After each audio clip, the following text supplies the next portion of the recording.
What's up guys, it's Rambo here. I'm going to be bringing you part 2 of my Zarya guide. In this video, I'm going to break down some of my gameplay and talk about more the playstyle of Zarya and how I approach the team fights. In this team fight, I bubble early on both myself and on Winston. Unfortunately, I don't get the bubble in time off a cooldown to bubble Winston after he gets connected by a Reinhardt charge. This is an important part in learning when to bubble and where to bubble, as me bubbling Winston before Reinhardt made a connection meant that the bubble essentially got wasted on the burst damage from Reinhardt's charge, since Reinhardt did charge our tank and he took him into our backline and was alone.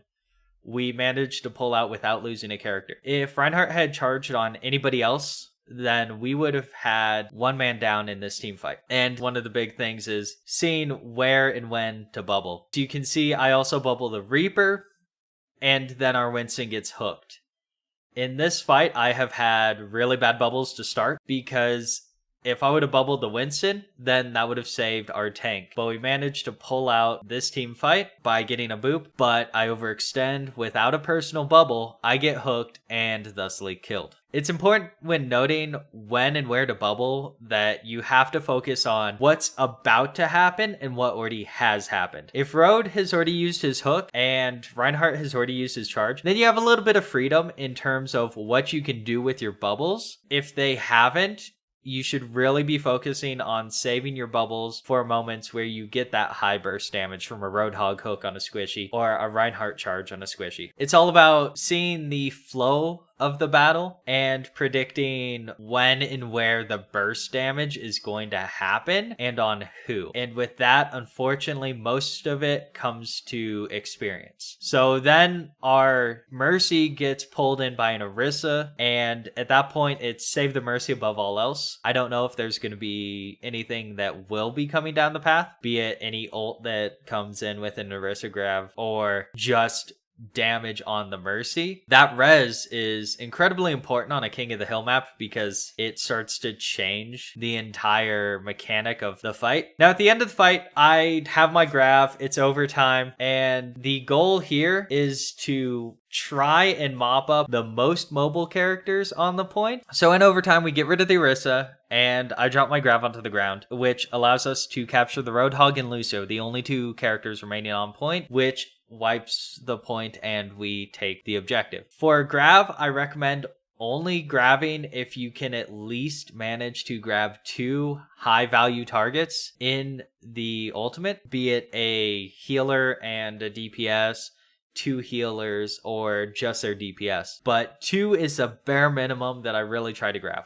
In this next fight, after we take the point, Winston and myself start pushing up, and it can be a little bit risky as we didn't have a healer with us while we did this, but with Winston kind of cleaving everybody and me being able to maintain a decent energy, we still managed to hold off as our Mercy gets picked off by the Hanzo early on.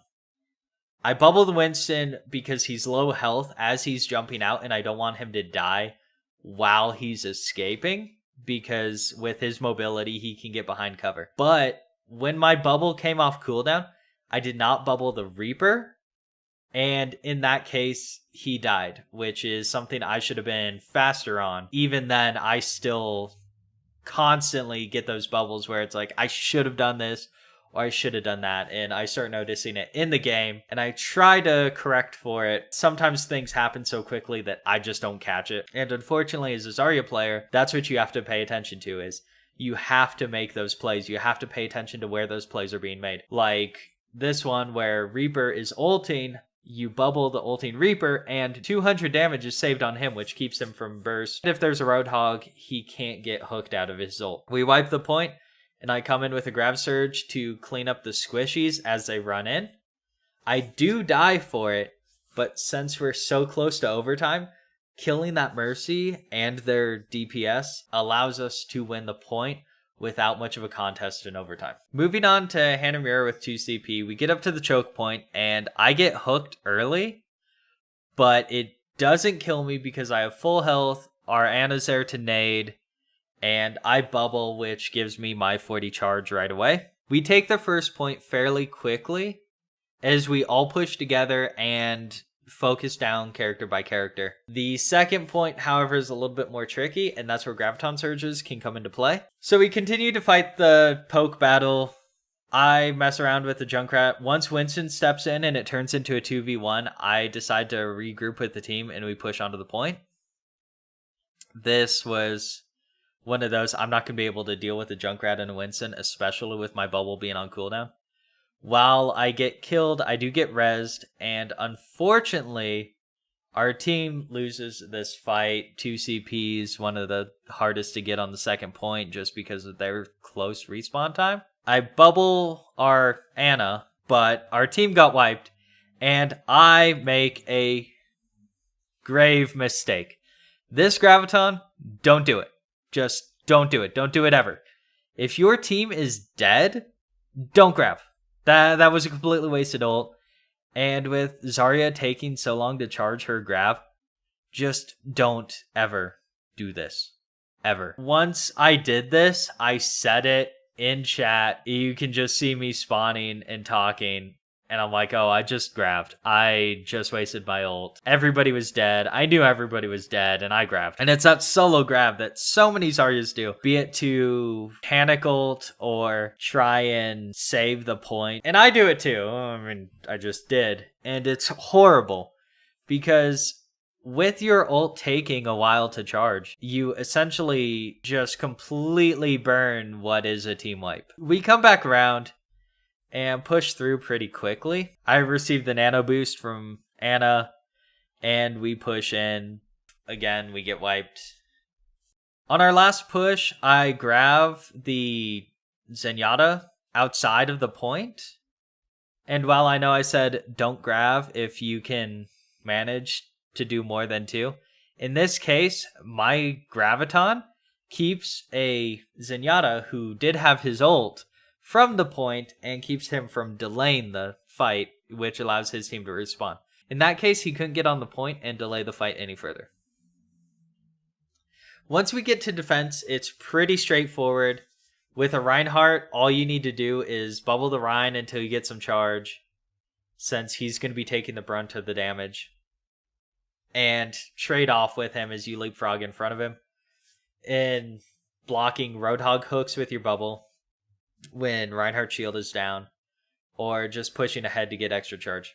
Defense, I have to say, is a little bit easier, and while, again, I was bubbling the Reinhardt, I didn't have my bubble for when the Roadhog hooked our Symmetra, and I could have stopped that and saved our Symmetra. But in the aspect of me trying to get charge, I misjudged when and where that Roadhog would be, and I didn't get my bubble in the right place at the right time, allowing me to prevent what could have been a preventable death. If they would have pushed in and we didn't have a teleporter, that would have been the first point. So as I'm coming up on my Graviton Surge, they don't have any character that can shield. They don't have a Reinhardt, they don't have a Diva. And this is very, very important because now without a Diva, they cannot defense matrix my Graviton Surge. And without a shield, my team can just pump damage into them. And in this case, when I Graviton, it's right as they group up. And while Lucio uses his sound boost to protect everybody in the Graviton, Reinhardt follows it up with a Nurse Shatter, since they're all grouped, and again, they don't have a character with a shield, and we wipe this team fight. With Zarya having high energy, she becomes my primary target because she can tear through our squishies just like I can tear through theirs. You can see in defense, it's a lot easier to maintain a high energy with the enemy team coming at you. All you have to do is stand there and take damage. I do extend to get the Pharah, but with a bubble that wasn't on cooldown, it gives me a little bit of freedom to do that since everybody's coming out of spawn, and Roadhog would miss his hook with my bubble. But if he would have waited and he would have made that hook connection, then I would have died for overextending there and completely out of position. It's some of those judgment calls that you have to make. And again, Graviton Surge goes off, this time getting the Mercy, and she becomes my main focus because she hasn't rezzed yet, and I know she has res at this point. I target her with my Particle Cannon, and at a high energy, she pretty much melts in my Graviton Surge. Reinhardt cleans up the Zarya and we continue to defend. With a Zarya and a Reinhardt, you can hold Hanamura until they start diving, but with this team, they didn't change their comp at all, which allows me to maintain my Havoc. When Reinhardt Earth Shatters, I focus the Zarya because she was starting to get high energy, and then I push for the Mercy. Those are always my two primary targets because my team always feeds a Zarya. They always feed into the bubble, so I really need to get my competition out of the way. Since Zarya has a bubble, she has the only shield ability on their team, which means my team can't pump in as much damage. Again, I grav. This time it's more of a CC. I don't care that I die. I don't care that we kill them, because with the time ticking down, my graviton will hold them long enough that they can't get to the point before that clock runs out. And that gives us the defense win and the victory for this map. With Zarya, I reload a lot. Reloading really only needs to be done if you are completely out of ammo or if you are in a dead time. If you liked the video, leave a thumbs up. If you want to see more of what I do, hit that subscribe button. I will see you guys in the next video.